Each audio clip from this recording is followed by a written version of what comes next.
Good morning, students.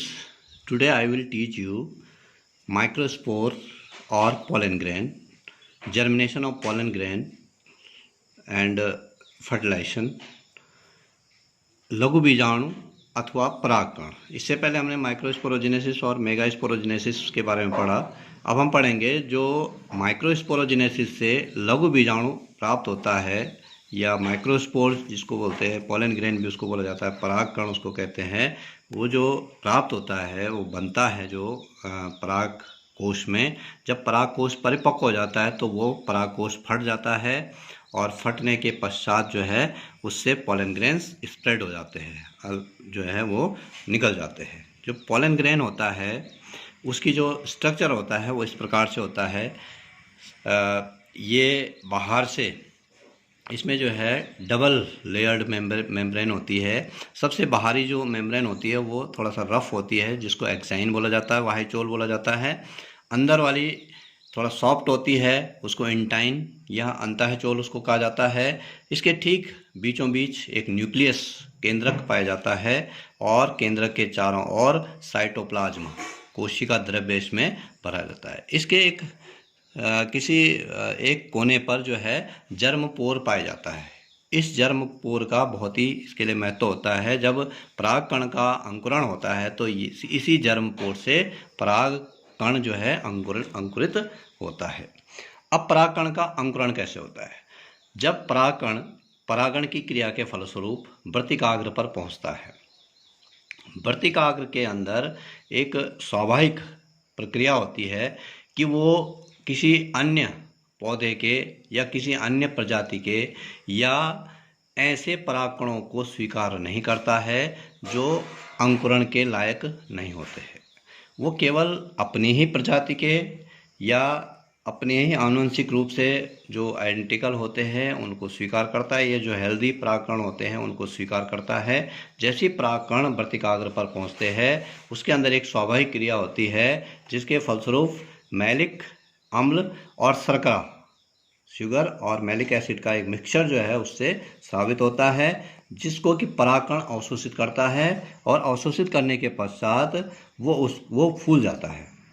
जब जो परागकण होता है जब फूलता है तो उसके अंदर जो न्यूक्लियस होता है वो न्यूक्लियस माइटोसिस डिवीजन करता है। फर्स्ट ट्रांसवर्स सेक्शन उसमें होता है, माइटोसिस डिवीजन उसमें होता है और ट्रांसवर्स डिवीजन हम उसको कह सकते हैं। उसमें जो माइटोसिस उसमें होता है वो न्यूक्लियस दो अलग अलग उसमें पार्ट्स में डिवाइड हो जाता है, दो न्यूक्लियस में डिवाइड हो जाता है।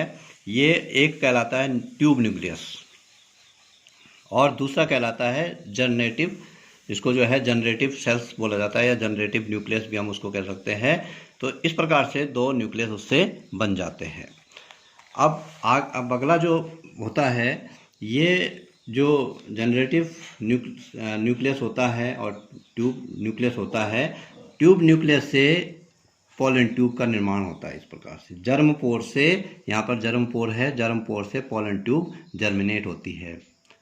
धीरे धीरे उसका जर्मिनेशन होता है, आकार बढ़ता है और जो जनरेटिव न्यूक्लियस होता है वो पुनः माइटोसिस डिवीजन करता है और माइटोसिस डिवीजन के फलस्वरूप दो न्यूक्लियस में कन्वर्ट होता है जिनको मेल गैमेट्स कहा जाता है। इसमें जो है जब परागकण का निर्माण होता है तो वो जो है माइक्रोस्पोर मदर सेल से होता है। माइक्रोस्पोर मदर सेल में गुणसूत्रों की संख्या दुगनी होती है, जबकि परागकण क्योंकि अर्धसूत्री विभाजन करता है और परागकण का निर्माण होता है जिसमें कि गुणसूत्रों की संख्या आधी रह जाती है। जब परागकण के अंदर न्यूक्लियस दो बार माइटोसिस डिवीजन करता है, क्योंकि माइटोसिस डिवीजन में गुणसूत्रों की संख्या पर कोई भी परिवर्तन नहीं होता है, तो उसमें गुणसूत्रों की संख्या वही n जो पहले से n है वही रह जाती है। उसके बाद ये जर्मिनेशन की क्रिया होती है। ये परागकण जो है, जो पराग नलिका है वो धीरे धीरे लंबी होती है और लंबी होते हुए जो है वो ठीक बीजांड द्वार तक पहुंचती है। बीजांड द्वार तक पहुंचने के लिए जो है जब पहुंचती है वो, तो जो ट्यूब न्यूक्लियस होता है वो ट्यूब न्यूक्लियस धीरे धीरे डीजनरेट हो जाता है, समाप्त हो जाता है और इसके बाद जो है क्रिया होती है युग्मक संलयन और तिर संलयन की। अब यहाँ पे जो है जब हमने मेगास्पोरोजेनेसिस पढ़ा था तो मेगास्पोरोजेनेसिस में जब हमने बोला था कि megaspore mother cell divided meiosis division करती है और मियोसिस डिवीजन के फलस्वरूप 8 न्यूक्लियाई स्ट्रक्चर पहले मेगास्पोर बनता है और मेगास्पोर माइटोसिस डिवीजन करता है। माइटोसिस डिवीजन से 8 न्यूक्लियाई एक स्ट्रक्चर बनता है जिसको हम एम्ब्रियोसेक कहते हैं, जिसको हम जो है भ्रूण कोश हम उसको कहते हैं। भ्रूण कोश जो होता है वो ओवरी के अंदर होता है और भ्रूण कोश बीजांड के अंदर होता है और बीजांड जो है ओवरी के अंदर होता है। इसमें 8 न्यूक्लियाई स्ट्रक्चर होता है जिसमें हमने पहले भी पढ़ा। ऊपर की तरफ एंटीपोडल सेल होते हैं, मध्य में पोलर न्यूक्लियाई होते हैं और नीचे की तरफ 3 न्यूक्लियाई होते हैं जिसमें कि एक न्यूक्लियस 2 सिनर्जिस्ट होते हैं।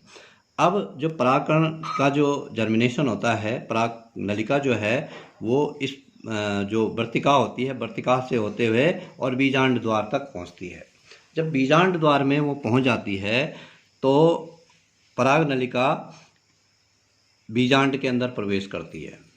बीजांड के अंदर प्रवेश करने के अलग अलग उसके तरीके होते हैं, सहायक कोशिकाओं के बीच से, एग और सहायक कोशिका के बीच से, इस प्रकार से वो उसके अंदर प्रवेश करती है और उसके बाद बीजांड के अंदर जो है निषेचन की प्रक्रिया होती है, संलयन की क्रिया होती है।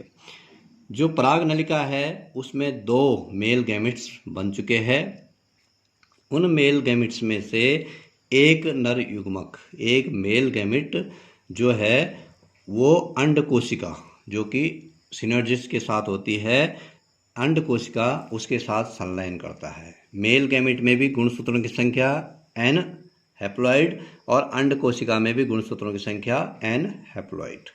जब इन दोनों का संलयन होता है तो युग्मनज जाइगोट का निर्माण होता है जिसमें कि गुणसूत्रों की संख्या 2n हो जाती है, डिप्लॉइड हो जाती है और इस प्रकार से जाइगोट बनता है।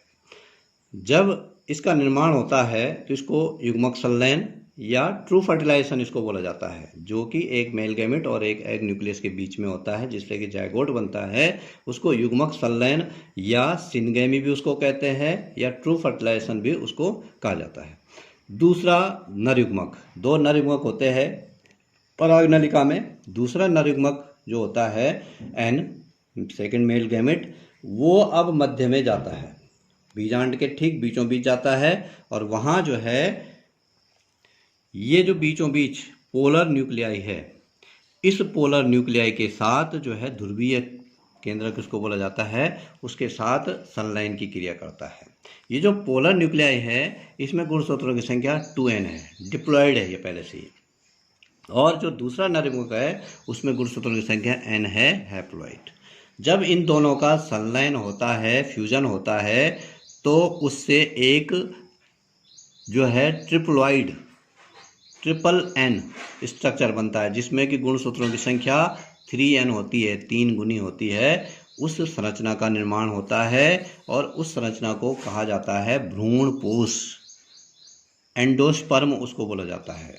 और ये जो प्रक्रिया होती है, क्योंकि यहाँ पर फर्टिलाइजेशन की क्रिया दूसरी बार हो रही है, पहले मेल गैमेट एग न्यूक्लियस के साथ निषेचन करता है, दूसरी बार दूसरा मेल गैमेट ध्रुवीय केंद्र के साथ निषेचन करता है, तो इसको डबल फर्टिलाइजेशन कहा जाता है या दोहरा निषेचन इस प्रक्रिया को कहा जाता है। क्योंकि इसमें जो है ट्रिपल n स्ट्रक्चर बनता है, ट्रिप्लॉइड स्ट्रक्चर बनता है भ्रूण कोश, इसलिए इसको तिर संलयन भी कहा जाता है। तो हम इसको डबल फर्टिलाइजेशन भी कह सकते हैं या ट्रिपल फ्यूजन भी हम इसको कह सकते हैं। इस प्रकार से इसमें भ्रूण कोश का निर्माण होता है, जाइगोट से भ्रूण का निर्माण होता है, फिर बाद में बीज का निर्माण होता है। जो भ्रूण पोष होता है उसका काम होता है भ्रूण का पोषण करना, जो है वो भ्रूण का पोषण करता है। Thank you.